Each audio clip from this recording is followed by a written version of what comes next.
America was basically selling us a vision of ruins, a planet of ruins. And that's consistent with what it's done in Afghanistan, Iraq, Yemen, Libya, Syria, and of course, most spectacularly in Gaza with the genocide. But with Pakistan, they did something similar. So this is basically death and destruction that the US was offering. And on the other side, you had China coming in with all this kind of hopeful narrative of development, of progress, of investments in energy sector, in transport, in connectivity. So it was a very, very different experience.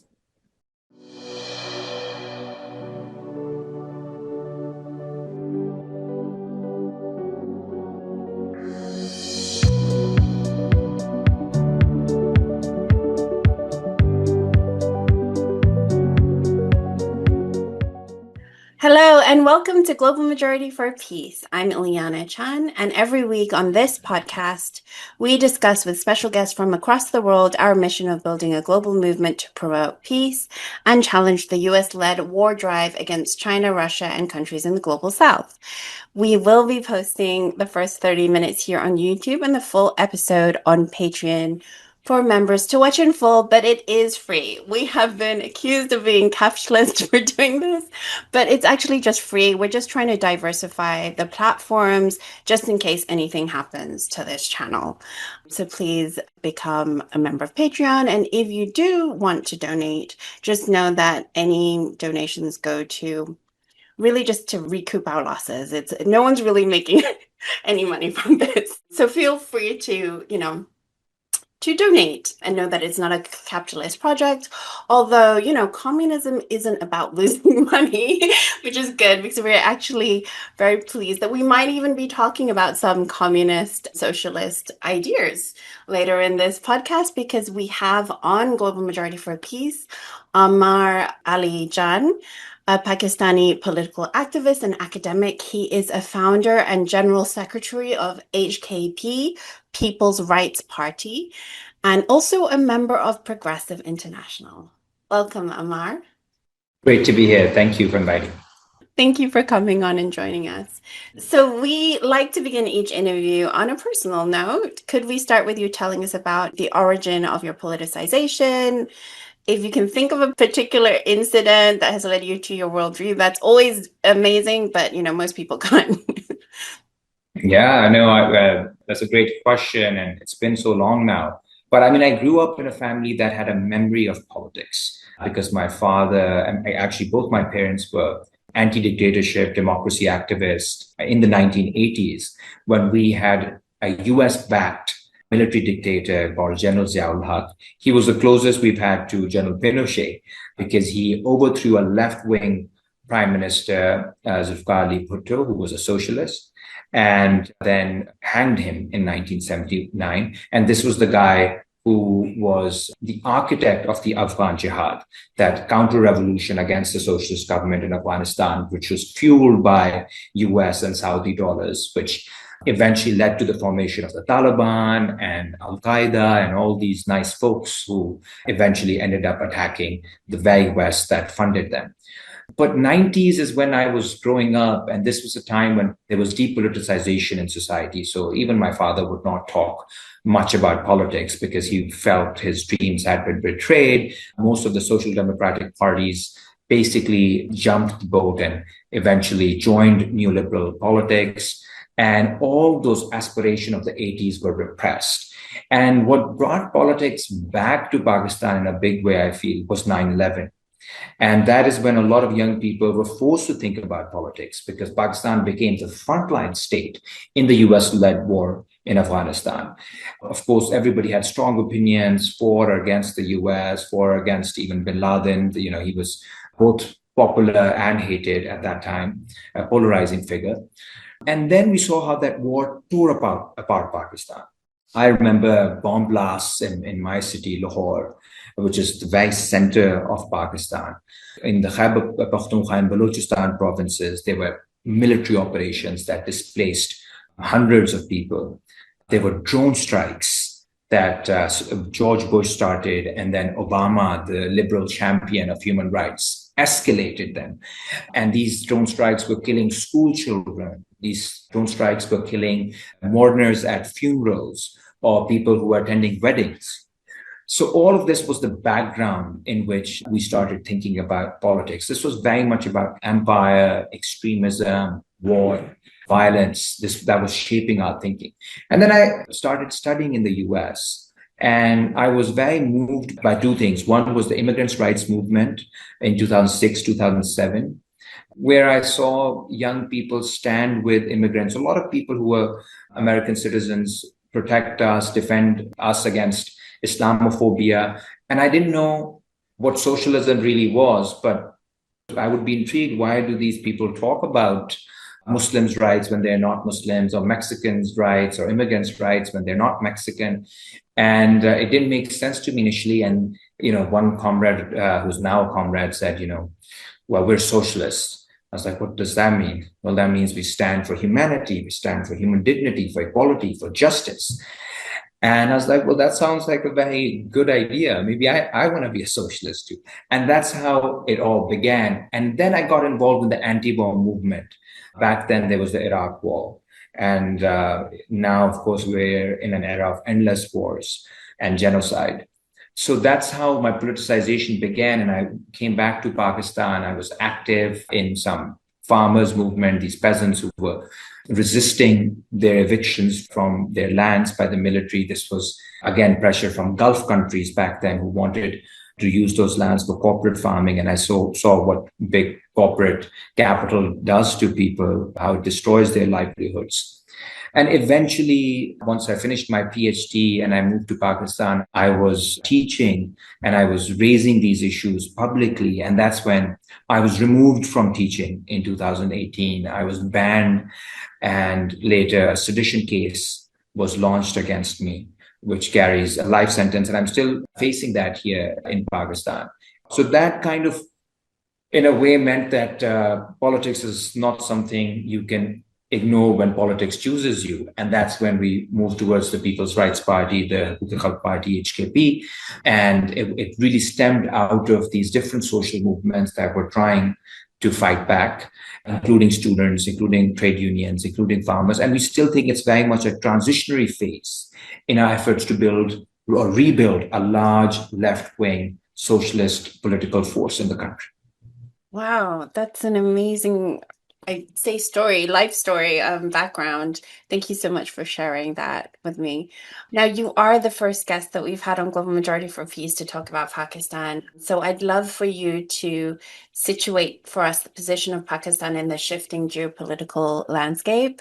So let's start with the India-Pakistan conflict over Kashmir that erupted on May 7th earlier this year.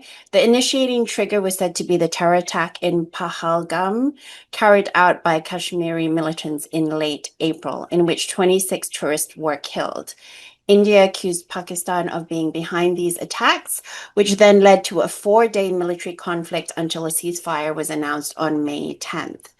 If we go by the media's framing of this conflict, in broad strokes, India used Western-made military weapons and China provided J-10 fighter jets to Pakistan. This was reported as a success for Chinese military manufacturing and a disruption for the hegemony of the US military-industrial complex. I mean, depending on what media sources you were reading. It also suggested a clear alignment between Pakistan and China on one side and the US and India on the other side. But when we look further into the matter, a much more complicated picture emerges, as you understand, I think, very well. Can you help break this down for us? Of course. So you rightly pointed out that Pahalgam was the trigger. But I must say here that no Kashmiri group, militant or otherwise, claimed responsibility. This was an accusation made by the Indian government. And later, without any kind of investigation, on the first day, in fact, the first hour after this incident, India started blaming Pakistan. So this is the beginning. There's, of course, a historical perspective to this. The fact that the people of Kashmir have not been given the right to self-determination. Both India and Pakistan are responsible for that, but the Indian side in particular is a military occupation of 800,000 soldiers that are on the ground. And you have almost 100,000 Kashmiris who have been martyred in the freedom struggle. So that injustice and occupation is at the heart of the crisis in Kashmir. Now, after Pahalgam, if one country says, there's an attack that's happened, the other country is responsible for that. The other country, Pakistan in this case, said that we're willing to cooperate. We're willing to investigate with you. We're even willing to bring this third party investigator, the UN or even the US, and ready to cooperate with them if you are able to provide any kinds of evidence that Pakistan was involved. But India was acting as the judge and jury, and of course, eventually the executioner. And India began this entire media blitz where they said, Pakistan is the heart and center of terror in the region. India, of course, is the beacon of democracy. It's the center of civilization. This framing is very much part of what Hindutva, which is the right-wing Hindu movement, which is in power right now, led by Narendra Modi, utilizes every time it wants to shore up its base, its electoral base. Hating Pakistan is very much a political act now in India. And they accuse Pakistan of being in cahoots with the terrorists, and eventually not only accused Pakistan, but suspended the Indus Water Treaty, which is a water treaty between India and Pakistan since the 1960s. That's how we share our water. And India, basically, in an act of collective punishment, just unilaterally withdrew from the treaty. Then the Indian media and high officials started talking about how they want to reduce Pakistan to Gaza, how they want to reduce Pakistan to Afghanistan. The language was genocidal. It was manic, hysterical. And to be honest, considering that Pakistan historically has not been able to match Indian military might, we all were extremely nervous. We all were peaceniks. We all wanted peace. Anybody in their right mind would want peace between two nuclear powers. But the constituency for peace in India is gone. That's what we were realizing in those few days. And when eventually India crossed the line and began attacking us with drones, which included Israeli manufactured drones and French fighter jets, Rafales, which are kind of like the linchpin of the Western defense industry right now. Many of us thought that we will be reduced to this kind of territory with a foreign power acquiring monopoly over our skies, so a territory that is constantly punished. We all are watching the genocide. We all are watching what Israel is not just doing in Gaza, but also what it did in Lebanon and Israel and the whole region. They're pride bombing the whole region. And you have these government ministers in India saying we need to do the same to Pakistan.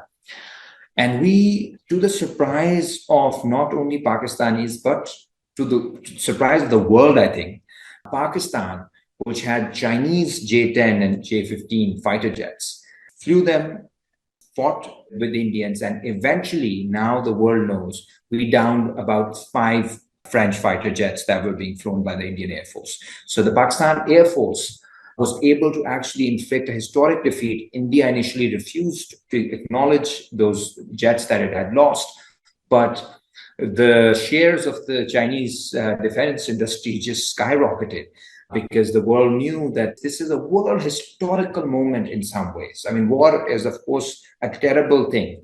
But you see, for third world countries, one of the biggest problems has been the quest for technology. And the reason why we've been colonized, we've been brutalized, is because the West has had the monopoly over technology, and India had the best Western technology. And we were relying on regional technology, on Chinese technology. What this battle showed is that China has decisively overcome the technological gap in the defense industry. It has broken the monopoly of the French in the skies. Now, this is not to say that China has reached the levels of the US. Of course, China is not investing all its resources and making its own people homeless to build its military industrial complex.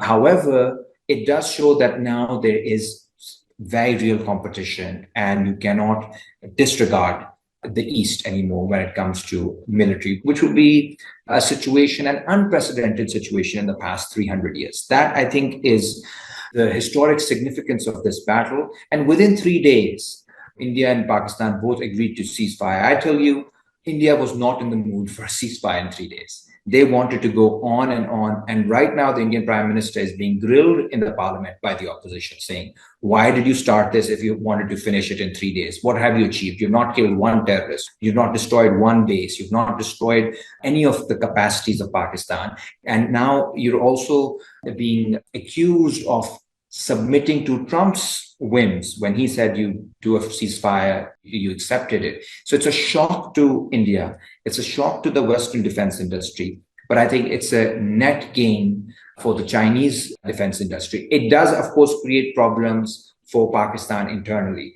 The problem is that the military, which historically has monopolized power, becomes even more popular. And that is a problem. But I'd rather have that and fight that internally than allow a foreign power to have monopolies over our skies.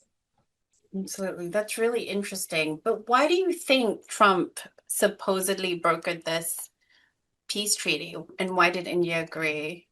Well, India agreed because India realized that it could not have this monopoly that it thought it did. They really thought that the imbalance, the military imbalance was so great that they could continue fighting for a very long time. And, once you have monopoly of the sky, over the skies, then you can destroy the bases and the main military capacities and eventually then go inside the territory whenever you want. So that basically would have meant that we would have been in a situation of permanent threat from India. I think that equilibrium was built in those 3 days because of Chinese technology. For one, Trump has eyes on both India and Pakistan when it comes to acquiring the market.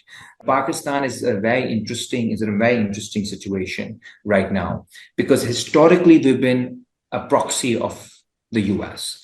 We've been a frontline state for the US, and the US is trying very hard to intervene again through the IMF, through the World Bank, also through this massive minerals deal that was ongoing in March, April, when the war broke out. These are critical minerals that will be very important in the new Cold War.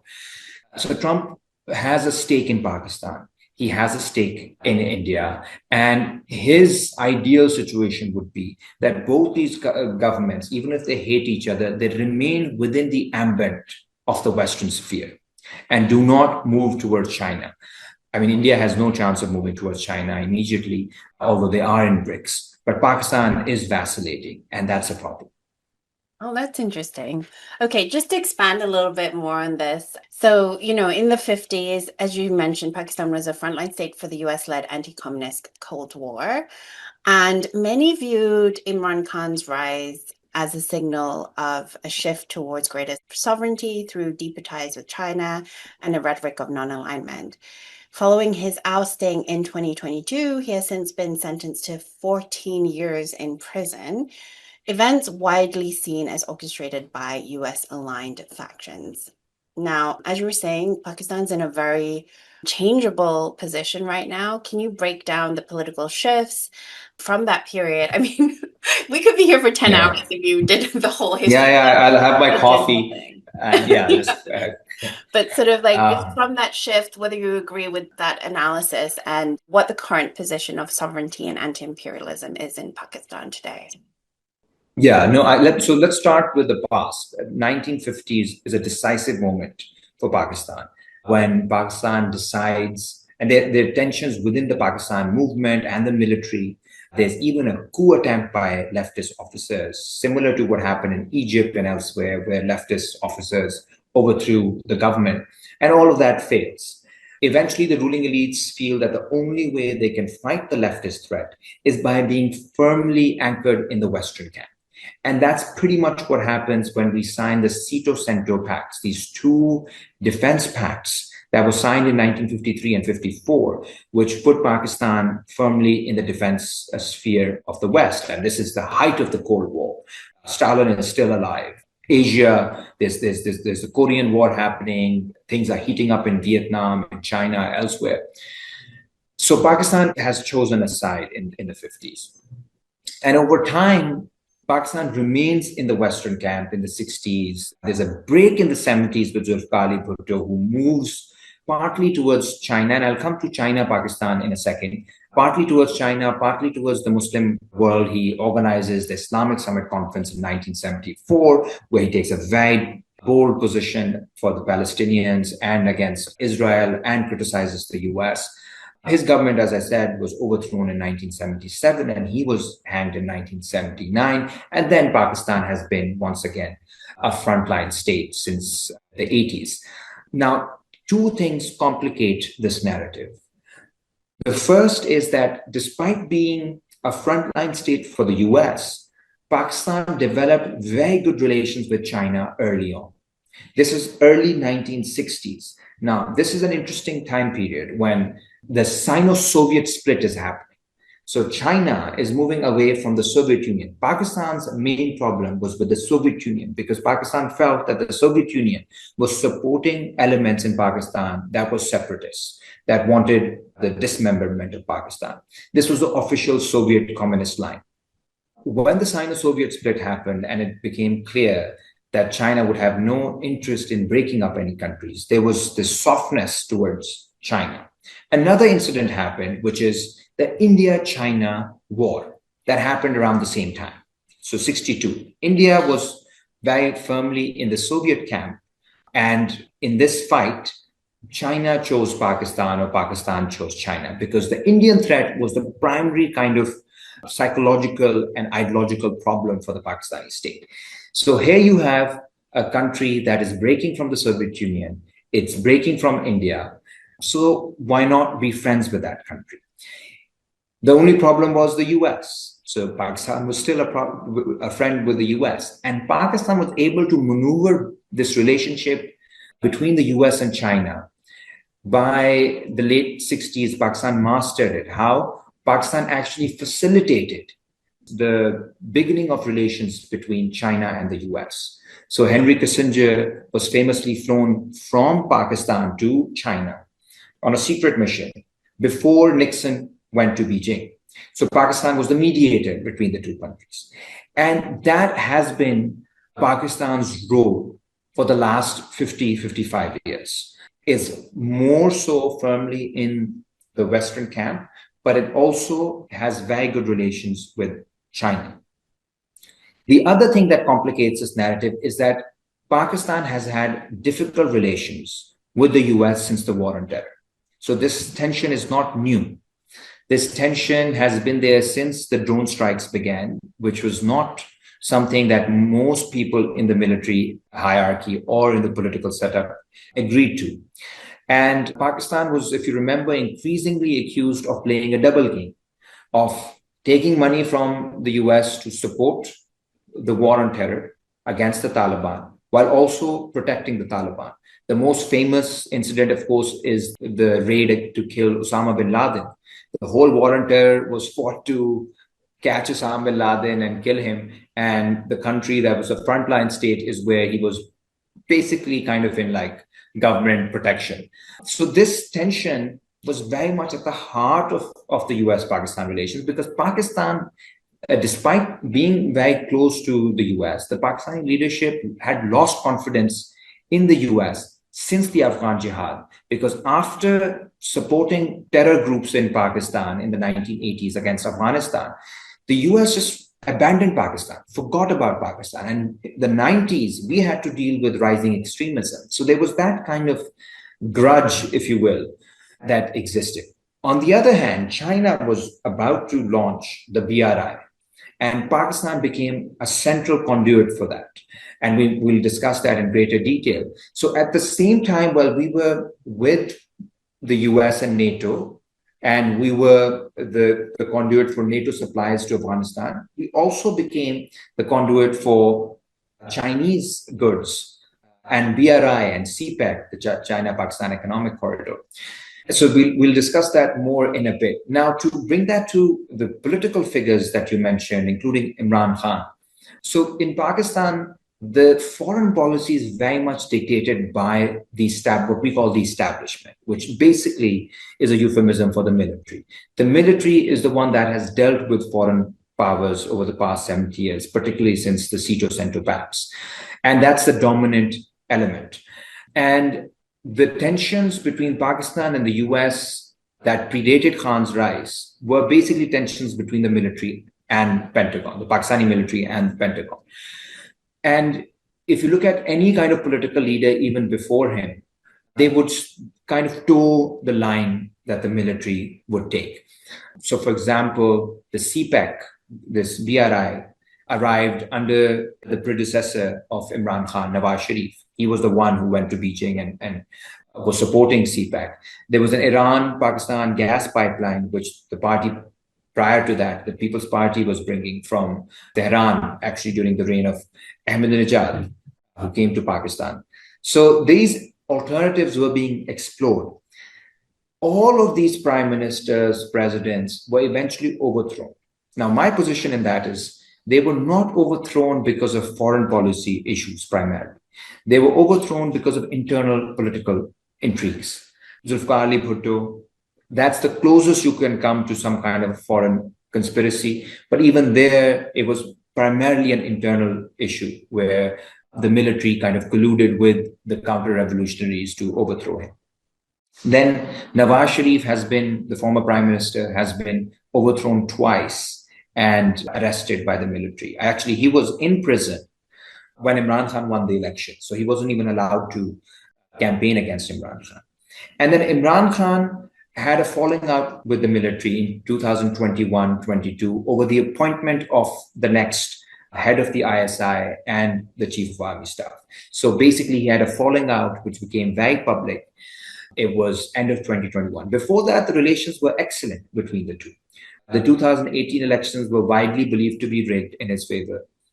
And it's the military that rigs elections. This time they rigged them against him. He won these elections last year. So this keeps happening in our history. He, like all major politicians in Pakistan, dislikes the US. See, in Pakistan, nobody can say the US has our interests at heart. The relationship with the US is a very cynical one, which says, okay, if we don't go with them, they might put sanctions on us or bomb us or those kinds of things, doomsday scenarios. Not that, this is the free world and we want that nonsense doesn't exist in Pakistan. He wanted to take on the IMF, but for example, very early on, he was forced to give up his finance minister. And he put in a finance minister who had worked for the World Bank, Hafiz Sheikh, and later another finance minister who had worked for the IMF. He then pushed a bill in the parliament that freed the central bank, the State Bank of Pakistan, which basically is, again, a euphemism for this neoliberal kind of wage-suppressing economics, and put in charge this former IMF boss in General Sisi's Egypt, Raza Bakir. And I used to write about these things back then, on how all of this was panning out. So he was not kind of very confrontational with the US. He was also very close to Trump. He had very good relations with Trump, not so close with Biden, because Biden had a policy of punishing Pakistan, and that's an older kind of history. However, there were no sanctions imposed on us. There was no kind of military coup. So that kind of a regime change that comes to mind when you think about Lumumba or Allende or Sukarno or any of those, that did not happen. He had a falling out with his generals who overthrew him. And basically through a vote of no confidence, the political support that was given to him was withdrawn by these parties. And since then, he's been incredibly popular because he went on the offensive.